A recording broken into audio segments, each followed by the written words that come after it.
¿Sabías que el uso más frecuente de lavados gástricos o de paso de sondas nasogástricas se ve es en el servicio de urgencias de los hospitales? Donde las intoxicaciones agudas pueden llegar a representar dentro del 0,5 y el 2% de los motivos por el cual las personas asisten a urgencias. Mi nombre es Rafael Linares y el día de hoy les voy a hablar sobre paso de sonda nasogástrica, tipo de sondas nasogástricas, lavados gástricos y alimentación por gastrostomía. Acompáñenme. Bueno, vamos a iniciar hablando de la sonda nasogástrica. Este es un dispositivo de nutrición enteral que consiste en un tubo totalmente flexible, ya sea de plástico o polietileno o sea de silicona. Este tubo es introducido a través de la nariz, pasa por el esófago hasta llegar al estómago. Se utiliza para llevar el alimento directamente hasta el estómago a personas que tienen dificultades para masticar o tragar, más no para digerir los alimentos, o cuando vayamos a succionar, o bueno, dependiendo del procedimiento que se le vaya a realizar al paciente con este dispositivo, como ya lo había nombrado. Se utiliza en pacientes con diferentes patologías o situaciones clínicas, como trastornos gastrointestinales, niños prematuros, malnutrición grave o otras enfermedades que dificulten la alimentación de forma oral. Bueno, continuamos hablando de los objetivos por lo cual se hace este paso de sonda nasogástrica. Puede ser, como vemos en las imágenes, por toma de muestras de contenidos gástricos, obviamente con fines diagnósticos, o para vaciar el contenido gástrico mediante un drenaje o una aspiración. También para hacer un lavado gástrico, administrarle la alimentación, obviamente de forma enteral, o para administrarle medicamentos. También podemos prevenir broncoaspiración en pacientes con disminución de conciencia, pacientes que se encuentren en estado comatoso. Obviamente esto lo pueden hacer ya con previa intubación y todo el procedimiento que dentro de ella conlleva. También personas con diagnósticos de hemorragia digestiva alta. Sería otro de los objetivos por lo cual se hace este procedimiento. Bueno, ahora veremos el equipo con el cual vamos a realizar este procedimiento. Como veremos en las imágenes, necesitaremos una sonda nasogástrica de calibre adecuado, en este caso una sonda de Levy, esparadrapo, jeringa de 20 milímetros, el fonendoscopio para la ocultación, vaso con agua y guantes desechables. El vaso con agua lo necesitaremos para poder humedecer la punta de nuestra sonda y pues que sea más fácil para poder introducirla por la nariz y que pase con mayor facilidad. El fonendoscopio para la ocultación, al momento de que ya le tengamos la sonda dentro, podemos insertar aire con la jeringa y escuchar el sonido de este para saber si está en el lugar correcto. Vamos entonces con el procedimiento. Bueno, ya vamos a iniciar con el procedimiento, con lo cual ya hemos hecho previo lavado de manos y colocación de los guantes desechables. Lo que continuará será la medición de la longitud que hay en la sonda para saber hasta dónde va a llegar, hasta la parte del estómago. ¿Cómo lo vamos a hacer? Midiendo y poniendo la punta de nuestra sonda en la nariz del paciente. Seguido lo vamos a llevar hasta donde es el lóbulo de la oreja y de ahí hasta el apéndice sifoides de nuestro paciente. De acuerdo, habiendo ya hecho esta medición, vamos a seguir marcando la parte hasta donde nos llegó, que es hasta ahí en donde va a entrar nuestra sonda, ¿vale? Tenemos que tener eso claro, hasta ahí hasta donde marcamos, es ahí hasta donde debemos introducir nuestra sonda. La ponemos de una forma más cómoda y iniciamos el procedimiento. Vamos a verificar si hay alguna obstrucción dentro de las fosas nasales o algo que no nos permita realizar bien el procedimiento. Comenzamos con la inserción de la sonda. Como lo están viendo, es un poco incómodo para el paciente. De igual forma lo tratamos de tranquilizar al paciente y de no hacerlo de una forma tan brusca para que él mismo pueda soportar el procedimiento. Vamos introduciendo la sonda hasta llegar a la marca que le colocamos anteriormente.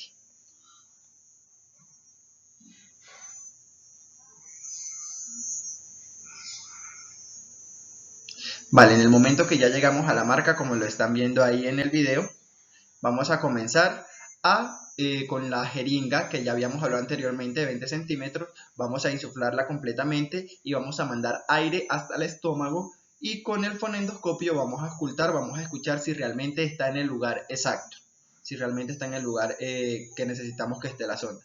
Entonces la ponemos nuevamente en el apéndice sifoides y insertamos el aire.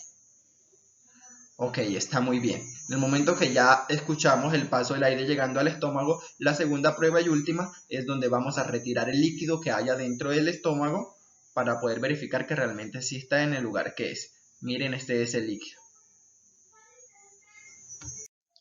De acuerdo, hablaremos de las precauciones que debemos tener al momento de realizar nuestro procedimiento.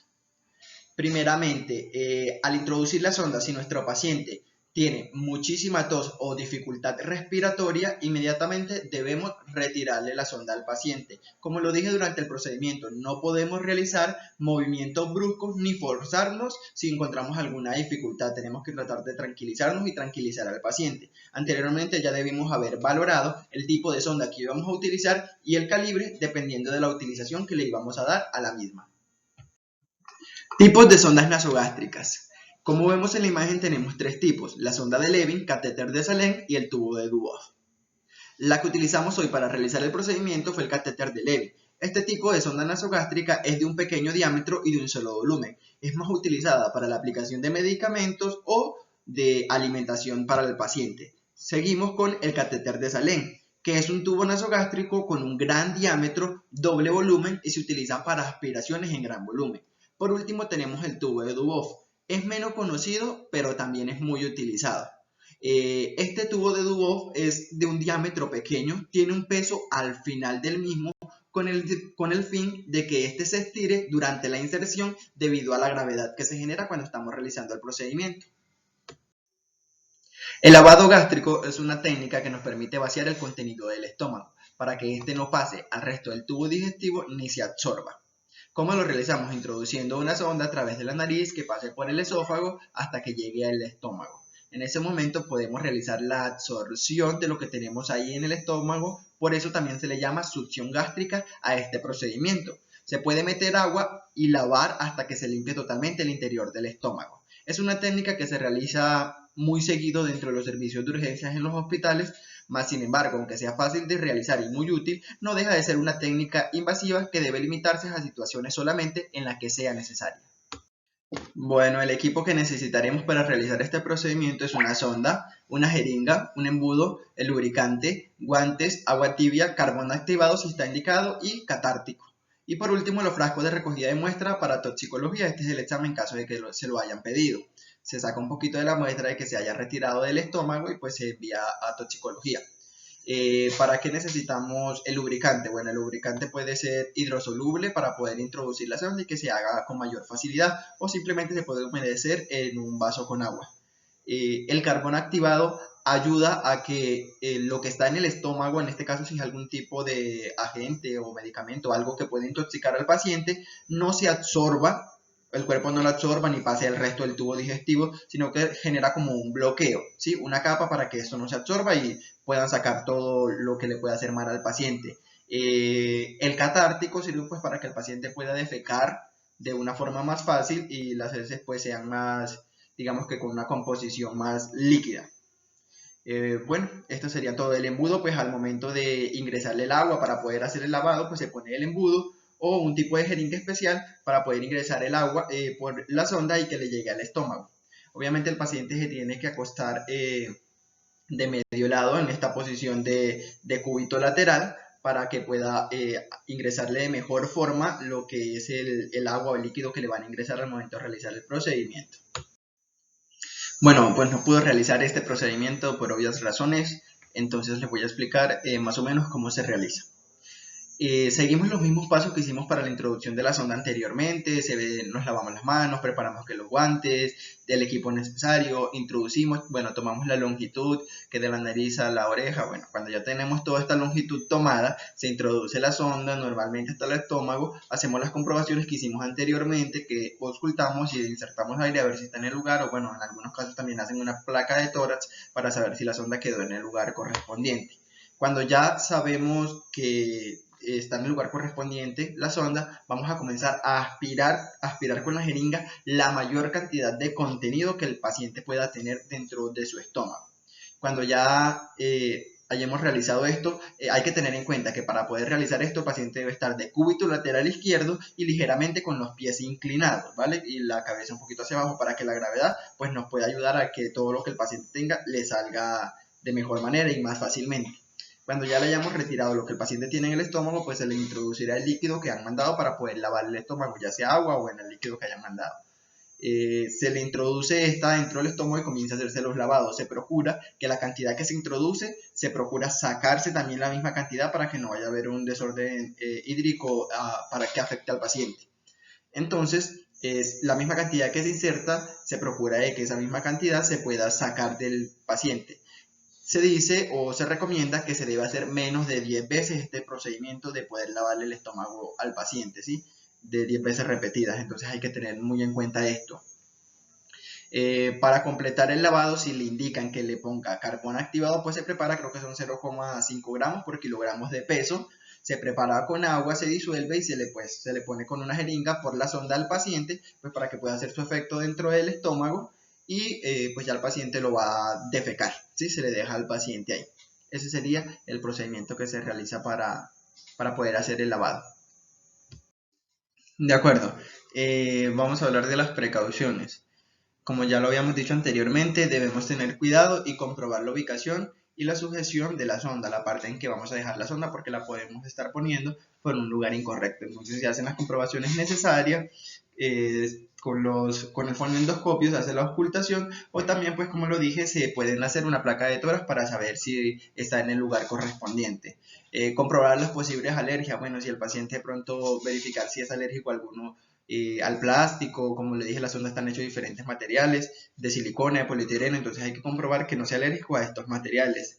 Revisar el correcto funcionamiento del sistema de aspiración, bueno, en el momento de que estamos realizando la aspiración para el lavado y sacándole todo el líquido que tiene el paciente, revisar de que sí realmente se esté realizando de buena manera y que no se le vaya a devolver el líquido nuevamente al paciente. Conocer las sustancias tóxicas ingeridas. El lavado está contraindicado en ingesta de cáusticos o derivados del petróleo. Entonces, en lo posible, tratar de conversar con el paciente y preguntarle qué fue lo que ingirió. En este caso, pues como también tenemos que valorar el estado físico y psicológico del paciente, debemos saber, pues obviamente, si el paciente está despierto, tratar de preguntarle, y si no, tratar de indagar con la familia a ver qué fue lo que ingirió, si él no está en la capacidad de poder decirlo. Alimentación por gastrostomía. Es la colocación de una sonda de alimentación a través de la piel y la pared estomacal. Esta va directamente hasta el estómago. La inserción de esta sonda se hace en parte usando un procedimiento llamado endoscopia. De esta manera podemos observar dentro del estómago que se introduce pues una sonda flexible, en la punta tiene una microcámara y se introduce por la boca hasta llegar al estómago, y podemos verificar a través de imágenes pues lo que estamos viendo allá, y se limpia la parte de afuera, todo el área, se adormece el lado izquierdo del abdomen, en donde el médico va a realizar una pequeña incisión en la parte de la piel y en la parte del estómago, y luego con la sutura va a poder unir estas dos incisiones y se va a introducir la sonda a través de esa pequeña incisión que se hizo, o estoma que se le llama. Entonces se introduce a través del estómago la sonda y el médico sutura el estómago directamente con la parte de la piel y se sella directamente, se le pone la sonda para que se pueda ver la alimentación a través de la misma. Como se dijo y como lo podemos observar en la imagen, va directamente en el estómago y todos los alimentos son suministrados por ahí. El objetivo principal por el cual se realiza una gastrostomía es poder administrar con seguridad la alimentación de nuestro paciente a través de esta sonda, ya que algunos pacientes tienen dificultades o patologías que no le permiten poder realizar la deglución o masticar los medicamentos, de pronto alguna dificultad psicológica, el cual no le permite utilizar su parte psicomotora para poder realizar la alimentación de una manera libre o de una manera adecuada. Entonces se procede a realizar este procedimiento de gastrostomía, que va directamente, como ya lo explicamos, al estómago, y aseguramos la alimentación de nuestro paciente sin ningún tipo de inconvenientes. Precauciones que se deben tener luego de realizar el procedimiento. Verificar que no haya ningún tipo de obstrucción en el tubo al momento de que se le vaya a realizar la administración de medicamentos o de alimentación. Que no tenga irritada la piel o que no haya ningún síntoma de infección sobre la misma. Que no haya fuga de contenido gástrico. Normalmente no se recomienda ponerle gasa ni ningún tipo de emplasto a este procedimiento para que no vaya a haber ningún inconveniente de irritación o algún problema ahí mismo en el estómago. Pero pues solo se pone cuando hay algún tipo de fuga excesiva de contenido gástrico. Igual también hay que estar pendiente con la diarrea, son síntomas que debemos tener como precaución.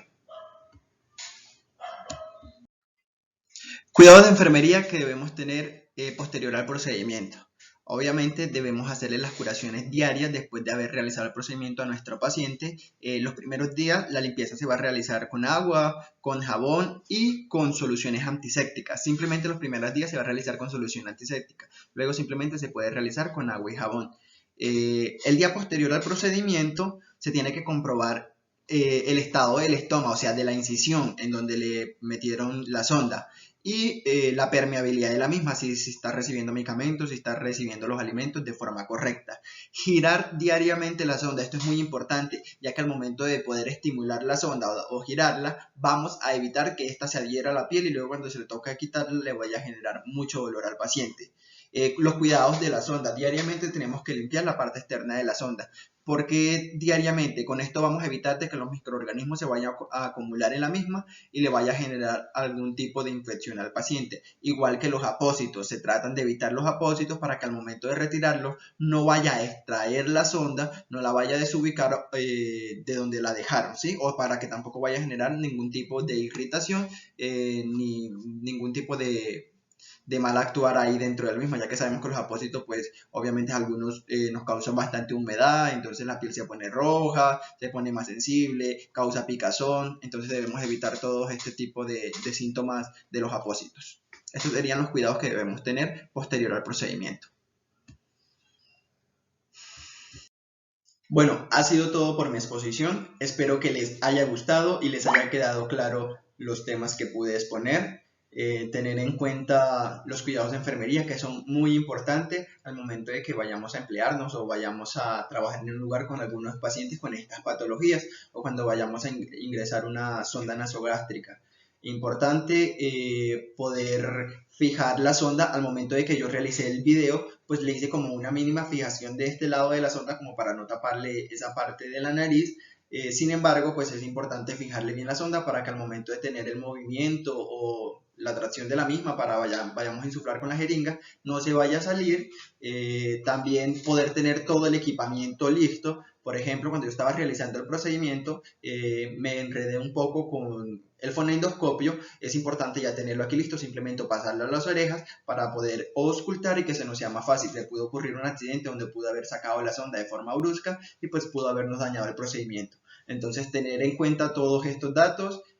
Normalmente el procedimiento del paso de sonda se hace con el paciente acostado, sin embargo, pues nuestra modelo no le gustó de esa forma, es un poco complicado, por eso lo hicimos así. O sea, normalmente se tendría que realizar de manera Fowler el paciente para que pudiese estar mejor la posición al ingresar la sonda.